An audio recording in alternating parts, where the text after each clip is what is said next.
Hello everyone, ఎలా ఉన్నారు అందరూ? ఇవాల్టి వీడియో కొంచెం పర్సనల్ అండి. ఎలా చెప్పాలో అర్థం అవ్వట్లేదు నాకే. ఇప్పటికే మీలో చాలా మందికి కాకపోయినా కొంతమందికి తెలుసుంటుంది మా అమ్మగారి గురించి. యాక్చువల్లీ నేనైతే కంఫర్టబుల్ కాదు, టు బి హానెస్ట్, మీద వీడియో చేయడం. ఎందుకంటే కొన్ని థింగ్స్ ప్యూర్లీ పర్సనల్ ఉంటాయి కదా, అవి పబ్లిక్గా షేర్ చేయడానికి నేనైతే కొంచెం ప్రిఫర్ చేయను. Of course YouTube is also my extended family లాగానే, బట్ కొన్ని థింగ్స్ ఉంటాయి కదా, ఇది చాలా ఎమోషనల్ టాపిక్ కదా, దీని గురించి నేను ఎంతవరకు మాట్లాడగలను ఓపెన్గా, ఎమోషనల్ కాకుండా అని ఒకటి. ఇంకొకటి ఏంటంటే ఇట్స్ పర్సనల్ ఫ్యామిలీ లాస్ కదా, దాన్ని ఎలాగ నేను పబ్లిక్లో షేర్ చేసుకోగలనో లేదో, అంటే కంఫర్టబుల్ కాదు అని ఇంకో పక్క. సో అందుకనే అలా అన్నాను అనమాట. కానీ ద ఓన్లీ రీజన్ నేను ఇప్పుడు షేర్ చేసుకోవడం ఎందుకంటే ఇది కొందరికి హెల్ప్ అవుతుందని, ఇన్ఫర్మేషను డెఫినెట్గా హెల్ప్ అవుతుంది. దట్స్ ద ఓన్లీ రీజన్ అనమాట నేను షేర్ చేసుకోవడానికి. నేను ఇన్ఫ్యాక్ట్ హెసిటేట్ చేశాను, మా వారు పుష్ చేశారనమాట. ఇది షేర్ చేసుకోవడం వల్ల కనీసం ఒక్కళ్ళకి హెల్ప్ అయినా కూడా చాలా మంచిది కదా.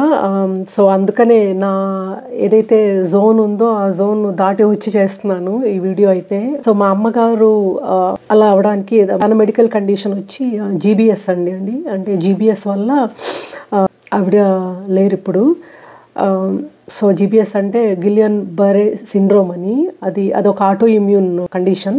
లేమ్ లాంగ్వేజ్లో, అంటే లేమ్ పీపుల్ కూడా అర్థమయ్యేలా చెప్పాలంటే ఎలాగ సమంత గారికి వచ్చిందో మయోసైటిస్ అనేది auto immune condition, this is also auto immune condition అనమాట. అంటే మన బాడీకి అగైనెస్ట్గానే యాంటీబాడీస్ ప్రొడ్యూస్ అవుతాయి. కోర్స్ మీరు జీబీఎస్ అని సెర్చ్ చేస్తే మీకు ఇంకా ఎక్కువ ఇన్ఫర్మేషన్ కూడా దొరుకుతుంది. బట్ త్రూ ఈ వీడియో నేనేం షేర్ చేసుకోవాలనుకుంటున్నానంటే, జీబీఎస్ అనేది అది ఎలాగైనా రావచ్చు, సడన్గా వస్తుంది. వచ్చిన తర్వాత depends on their age and physical condition. కొందరు రికవర్ అవుతారు, కొందరు మా అమ్మగారికి ఎలా అయిందో అలాగా అవుతారనమాట. అలాగే మా అమ్మగారు సడన్గా she disappeared in to thin air. So అలాగా అంతటి డేంజరస్ కండిషన్ అనమాట. Auto immune disorder, very rare disorder. 1 in 1 lakh పీపుల్కి వస్తుంది ఆటో ఇమ్యూన్ కండిషన్. సో అది అమ్మకు వచ్చిందనమాట. సో ఇందాక ఒక ఎగ్జాంపుల్ చెప్పాను కదండి, సమంతది. సో సమంతకి ఏంటంటే మజిల్ సెల్స్కి సంబంధించిన ఆటో ఇమ్యూన్ కండిషన్ వచ్చింది, as for as I know. So ఇక్కడ అమ్మకి ఏంటంటే నర్వస్ సెల్స్కి సంబంధించిన ఆటో ఇమ్యూన్ అనమాట. అంటే మన ఓన్ నర్వస్ సిస్టమ్కి అగైనెస్ట్గానే యాంటీబాడీస్ ప్రొడ్యూస్ అయ్యి నర్వస్ సిస్టమ్ని డెస్ట్రాయ్ చేయడం స్టార్ట్ చేస్తుంది. సో దానివల్ల ఏంటంటే the entire nervous system affect అవుతుంది. ఇట్స్ నియర్ పెరాలసిస్ లాగా అనమాట. It's not actual paralysis, but it's close to paralysis conditions లాగా ఇట్ లీడ్స్ టు. ట్రీట్మెంట్ తీసుకుంటే it come back to normal అనమాట. అది brief introduction about what is that medical condition అనేది. So అది దేని వలన రావచ్చు, ట్రిగ్గరు either A bacterial infection, viral are vaccines వల్ల కూడా రావచ్చు అనమాట. ఐ హ్యావ్ రెడ్ కొన్ని ఆర్టికల్స్ చదివాను, ఈవెన్ కోవిడ్ సర్వైవర్స్లో కూడా they have seen this condition అని. సో ట్రిగ్గర్ ఏదన్నా అయి ఉండొచ్చు. ట్రిగ్గర్ అయిన తర్వాత ఇది బ్యాక్టీరియల్ కానీ, వైరల్ ఇన్ఫెక్షన్ కానీ, ఆర్ వ్యాక్సినేషన్ వల్ల కానీ యాక్చువల్ ఇన్ఫెక్షన్ తగ్గిపోతుంది. కానీ ఆ బ్యాక్టీరియా ఉంది అనుకొని, ఆ బ్యాక్టీరియా కానీ వైరస్ ఇంకా బాడీలో ఉంది అనుకొని మన బాడీ యాంటీబాడీస్ని ప్రొడ్యూస్ చేస్తుంది. ఎందుకంటే ఏదైతే నర్వ్ సెల్స్ ఉన్నాయో బాడీలో, న్యూరాన్స్కి సరౌండింగ్గా మైలిన్ షీత్ అని ఉంటుంది. సో ఆ మైలిన్ సెల్స్ని రిజెంబుల్ అయి ఉంటాయి కొన్ని బ్యాక్టీరియా కానీ, వైరస్ కానీ, or some vaccinations that we give. So అవి బ్యాక్టీరియా, వైరస్ ఇంకా బాడీలో ఉంది అనుకొని మన యాంటీబాడీస్ కంటిన్యూస్గా ప్రొడ్యూస్ చేస్తూనే ఉంటాయి అన్నమాట యాంటీబాడీస్ని. సో అవి ఏంటంటే వెళ్ళి మన నర్వ్ సెల్స్ని డ్యామేజ్ చేస్తూనే ఉంటాయి. I mean through out myelin sheets, అన్ని నర్వ్స్ అనమాట, లెగ్స్ కానీ, హ్యాండ్స్ కానీ, బ్యాక్ కానీ, వాట్ ఎవర్ అనమాట. మన యాంటీబాడీస్ మన ఓన్ నర్వస్ సిస్టమ్స్ని అటాక్ చేస్తూ ఉంటుంది. సో ఇందాక అన్నట్టు ఆ బ్యాక్టీరియా ఇన్ఫెక్షన్ కానీ, వైరల్ ఇన్ఫెక్షన్ కానీ, ఆర్ బికాస్ ఆఫ్ వ్యాక్సినేషన్ అది ఆల్రెడీ వెళ్ళిపోయి ఉంటుంది, బాడీ నుంచి ఎలిమినేట్ అయిపోయి ఉంటాయి. But as these resembles our myelin sheath cells, antibodies continues produce అయితే అటాక్ చేస్తుండడం వల్ల నర్వస్ సిస్టమ్ని అటాక్ చేస్తే ఏమవుతుంది, ఒక్కొక్క ఆర్గాను అఫెక్ట్ అవుతూ వస్తుంది అన్నమాట. అది స్టార్టింగ్ పాయింట్. సో ఈ మెడికల్ కండిషన్లో ఫస్ట్ కాళ్ళు పెయిన్స్ లాగా స్టార్ట్ అవుతుంది. అది ఎంత అన్నది వాళ్ళకే తెలుస్తుంది. చెప్పే వాళ్ళకి నొప్పి అంటే ఏజ్ వల్ల వచ్చే నొప్పులు అనుకుంటారు కొందరు, లేకుండా అంటే ఎక్కువ స్ట్రెయిన్ అవ్వడం వల్ల అలా కూడా అనుకుంటారు కదా. సో అది కాళ్ళు నొప్పులతో స్టార్ట్ అవుతుంది. దాని తర్వాత నెక్స్ట్ డే వాళ్ళు బెడ్ నుంచి లేవలేకపోతారు, మొబిలిటీ ఉండదు. దట్స్ ద ఫస్ట్ సిమ్టమ్ అన్నమాట. నేను మా వారు మెడికల్ ఫీల్డ్లోనే ఉన్నాం ఇన్ని ఇయర్స్గా, but we never heard about this syndrome. ఇదే ఫస్ట్ టైం వినడం అనమాట. అలాంటిది మా తిరుపతిలోనే డయాగ్నోస్ చేశారు ఎర్లీగానే.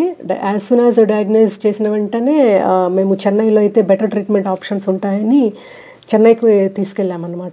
సో అక్కడ ట్రీట్మెంట్ స్టార్ట్ చేశారు.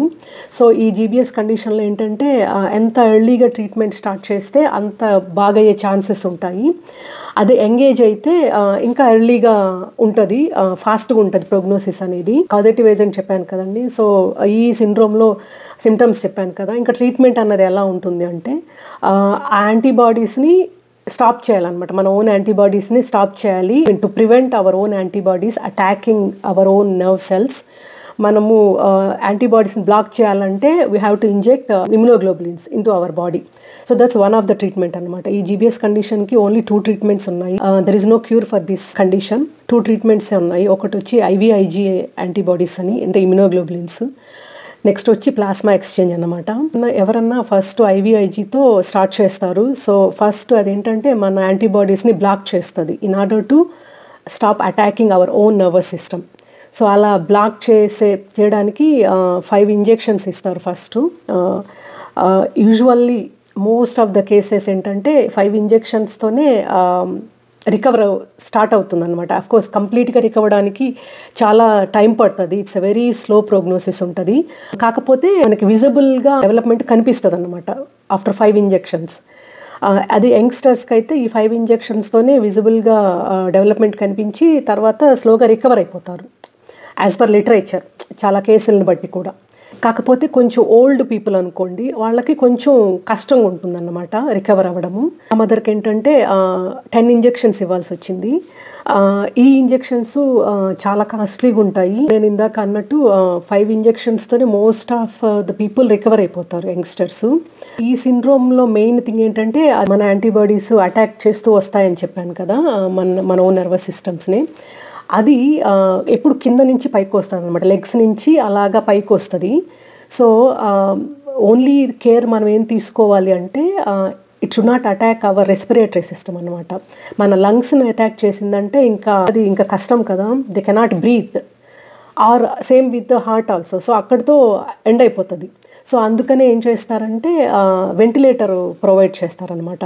It helps the patient in breathing. ఇందాక అన్నట్టుగా యంగ్స్టర్స్కి అయితే 5 ఇంజెక్షన్స్తోనే వాళ్ళు రికవర్ అయిపోతారు. వెంటిలేటర్ వరకు వెళ్ళరన్నమాట కొందరైతే. లక్కీదేమన్నమాట. వెంటిలేటర్ వరకు వెళ్ళకుండా రికవర్ అయిన కేసెస్ చాలా ఉంటాయి. అది ఇంకా లక్కీ కేసెస్ అనమాట. ఎవరైతే వెంటిలేటర్ సిచ్యువేషన్స్కి వచ్చారనుకోండి, కొంచెం ఏజ్ ఫ్యాక్టర్ దృష్ట్యా లేకుండా వీక్ పీపుల్ ఉంటారు చూడండి, వాళ్ళకి ఏంటంటే ఫాస్ట్గా స్ప్రెడ్ అయ్యి తొందరగా రెస్పిరేటరీ మీద ఎఫెక్ట్ చూపిస్తుంది. సో ఈ వెంటిలేటర్ సపోర్ట్ ఇచ్చామనుకోండి, ఈ ట్రీట్మెంట్ ప్యారలల్గా ఇంజెక్షన్స్ ట్రీట్మెంట్ నడుస్తుంది. అండ్ రెస్పిరేషన్ కూడా, బ్రీతింగ్ ఇష్యూస్ రాకుండా మెయింటైన్ చేస్తూ ఉంటాం అన్నమాట. టెక్నికల్గా అయితే ఇంజెక్షన్స్ రిసీవ్ చేసుకున్న తర్వాత రికవర్ అవ్వాలి. మా అమ్మకు కూడా మేము చూసామన్నమాట. ఆఫ్టర్ 5 ఇంజెక్షన్స్ విజిబుల్గా ఇంప్రూవ్మెంట్ ఉన్నింది. ఆఫ్టర్ 10 ఇంజెక్షన్స్ ఇంకా బాగా ఇంప్రూవ్మెంట్ ఉన్నింది మాకు. కాకపోతే లాంగ్ టర్మ్ వెంటిలేటర్ మీద ఉంటే, అంటే వాళ్ళంతటా వాళ్ళు బ్రీతింగ్ తీసుకుంటూ ఉంటే ప్రాబ్లమ్స్ ఏమీ రావన్నమాట. వాళ్ళంతటా వాళ్ళు బ్రీతింగ్ తీసుకోలేక, అంటే అక్కడికి కూడా బాగా స్ప్రెడ్ అయిపోయి if they cannot take long term ventilator మీద ఉండడం వల్ల చాలా కాంప్లికేషన్స్ వస్తాయి, సెకండరీ కాంప్లికేషన్స్. అప్పుడు మెయిన్ది సైడ్ అయిపోతుంది, సెకండరీ కాంప్లికేషన్స్ పిక్చర్స్లోకి వస్తాయి అన్నమాట. ప్లస్ ఏజ్ ఫ్యాక్టర్ అండ్ ఇంకా హాస్పిటల్ ICU బర్న్ ఇష్యూస్ చాలా ఉంటాయి. సో అవన్నీ ఒక్కసారిగా రావడం వల్ల అలా అయిందనమాట. అండ్ అగైన్ వెంటిలేటర్ మీదే 1 month లేకపోతే 8 weeks అలా ఉండి రికవర్ అయిన వాళ్ళు కూడా చాలామంది ఉన్నారండి. అగైన్ అదే ప్రొవైడెడ్ వాళ్ళ ఏజ్ కానీ వాళ్ళ బాడీ కానీ సపోర్ట్ చేయాలి దానికి. చాలామంది ఏంటంటే దీంతో కన్ఫ్యూజ్ అవుతారు. అంటే పారాలిసిస్ లాగా లేకుండా అంటే పక్షవాతం అనుకుంటారు. It's not. ఎందుకంటే పక్షవాతం అన్నది ఆల్మోస్ట్ ఇర్రివర్సిబుల్ కదా. కాకపోతే ఇది రివర్సిబుల్ అన్నమాట. అంటే అందుకే దీన్ని నియర్ పారాలిసిస్ అంటారు కానీ దీన్ని పారాలిసిస్ అనరు. ఎందుకంటే వన్స్ ట్రీట్మెంట్ స్టార్ట్ అయితే so they come back to normal అన్నమాట. It's a very slow process అని చెప్తారు. We were prepared also. Slow ప్రాసెస్కి ప్రిపేర్ అయ్యాం కూడా. But unfortunate I don't know అండి how far I conveyed correct.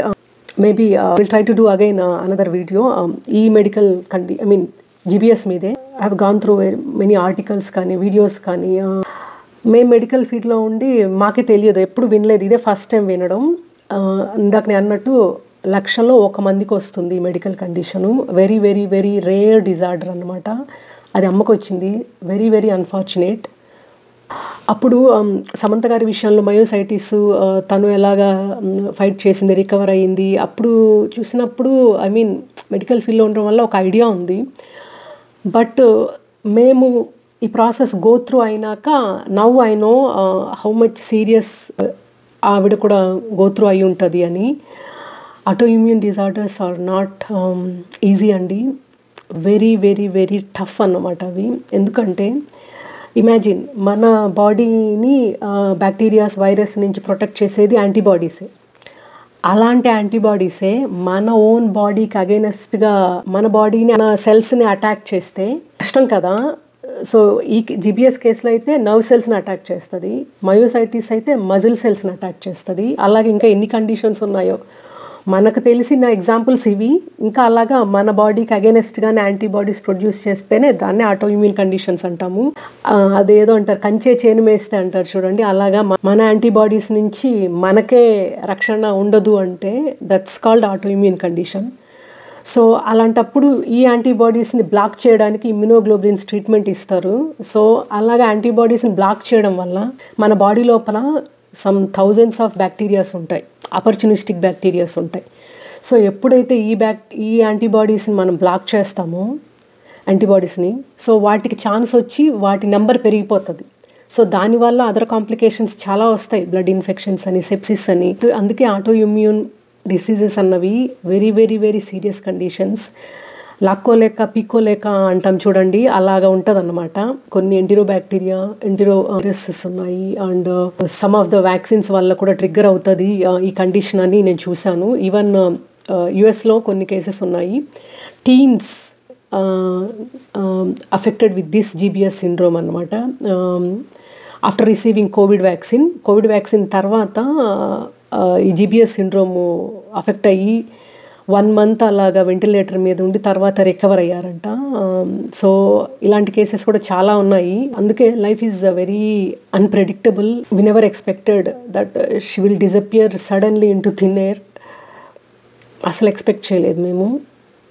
ఎందుకంటే వెరీ యాక్టివ్ పర్సన్ మా అమ్మ. ఈ ఏజ్లో, ఈ 70 years ఏజ్లో కూడా చక్క నడుస్తుంది ఆవిడ పనులు ఆవిడే చేసుకుంటుంది. అసలు టు బీ హానెస్ట్ నాకు ఇంట్లో ఏవి ఎక్కడ ఉన్నాయో కూడా తెలీదు. మొన్న ఎత్తుక్కోవాల్సి వచ్చింది. ఎందుకంటే ఎప్పుడు ఎవరిని ఏ పని చేయనివ్వదు, అన్నీ ఆవిడే చేయాలంటది. అంత యాక్టివ్ పర్సన్. ఒక్కసారిగా ఇలాగా అంటే మాకే కష్టమైంది. తను ఎలా తీసుకుంటుందో, తను ఎంత గోత్రో అయి ఉంటుందో I don't want imagine. So అండి అవేర్నెస్ లాగా ఈ వీడియో చేస్తున్నాను నేను. Hope it's helpful. ఎస్పెషల్లీ ఇలాంటి సిమ్టమ్స్ ఏమన్నా వచ్చాయనుకోండి, నెగ్లెక్ట్ చేయకుండా వెంటనే మెడికల్ కేర్ తీసుకోండి. లెగ్స్ పెయిన్తో స్టార్ట్ అయ్యి సో ఇలాగ లెగ్స్ పెయిన్ లేకపోతే they are unable to get up from the bed అలాంటి అన్నప్పుడు కొన్ని టెస్ట్లు ఉన్నాయి. For example nerve conduction test అనేది ఒకటి, and also CSF fluid measure చేస్తారు, సెరిబ్రోస్పైనల్ ఫ్లూయిడ్, వాటితో కన్ఫర్మ్ చేస్తారన్నమాట ఇలాంటి కండిషన్ని. సో ఎంత తొందరగా డయాగ్నోస్ చేస్తే అంత తొందరగా ట్రీట్మెంట్ స్టార్ట్ చేస్తే పాజిటివ్ రిజల్ట్స్ ఉంటాయి. సో ఈ విషయం షేర్ చేసుకుందామనే. ఎందుకంటే దీస్ డేస్ ఈ నెంబర్ ఎక్కువ ఇంక్రీజ్ అవుతుందంట. ఇంతకుముందు 1 in 1 lakh పీపుల్కి ఈ కండిషన్ ఉంటే ఇప్పుడు అది 2.6 in 1 lakh అయిందంట. Globally the number is increasing అంట. యూజువల్లీ మెన్లో ఎక్కువ ఉంటుందంట ఈ కండిషను. బట్ మా అమ్మకు అన్ఫార్చునేట్లీ. యాక్చువల్లీ చాలా థింగ్స్ చెప్పాలనుకున్నాను, but I couldn't tell. So అందుకని ఈ వాయిస్ ఓవర్. సో నేను ఒక్కదాన్ని అమ్మ దగ్గరకు వెళ్తూ ఉన్నాను అనమాట. అప్పుడే హాస్పిటల్లో చేరిన తర్వాత అలాగా నేను స్టార్ట్ అయ్యాను.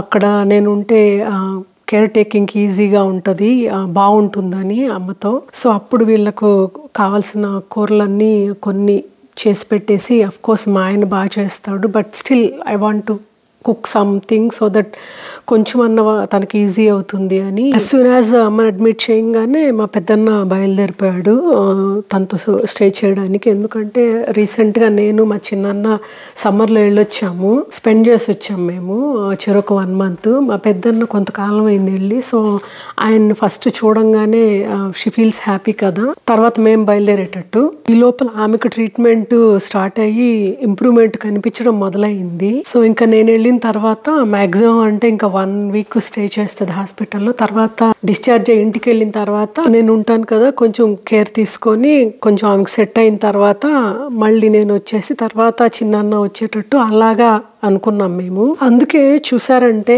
నేను వ్లాగింగ్ చేసింది కూడా అందుకే, ఇండియా వెళ్ళేటప్పుడు అమ్మని చూడడానికి. ఎందుకంటే she was feeling better, improve అవుతుంది. తర్వాత మా అమ్మకు కూడా చూపించాలి ఈ వీడియోస్. ఎందుకంటే యుఎస్ వచ్చిన తర్వాత నేను ఒక్కదాన్నే ట్రావెల్ చేయడం ఇదే అన్నమాట. జర్మనీలో ఉన్నప్పుడన్నా 1-2 సార్లు అలా ట్రావెల్ చేశాను, కానీ యుఎస్కి వచ్చిన తర్వాత ఇదే ఫస్ట్ టైం. యాజ్ సచ్ నేనే షైగా ఫీల్ అవుతాను వ్లాగింగ్ చేయడానికి, నాట్ దట్ ఎక్స్ట్రావర్ట్ కాదు. బట్ స్టిల్ మొన్న సమ్మర్లో అంటే 3 months బ్యాక్ ఇండియా ట్రిప్ వచ్చాము కదా, ఫ్యామిలీ ట్రిప్. అప్పుడు అమ్మతో బాగా స్పెండ్ చేశాను. ఈసారి తిరుపతిలోనూ ఉన్నాము, ఊర్లో కూడా స్పెండ్ చేసాం అనమాట. అప్పుడు తీసుకున్న వీడియోస్ ఉన్నాయి, కొన్ని అయితే I last because of laptop phone issue వల్ల. కొంత అయితే కొన్ని క్లిప్స్ అయితే ఉన్నాయి. నెక్స్ట్ టైం ఇండియా ట్రిప్ వచ్చినప్పుడు ఈసారి అమ్మతో ఫుల్ లెంత్ వ్లాగింగ్ చేయాలనుకున్నాను. యాక్చువల్లీ నేను చాలా అనుకున్నాను మొన్న ట్రిప్లో కూడా.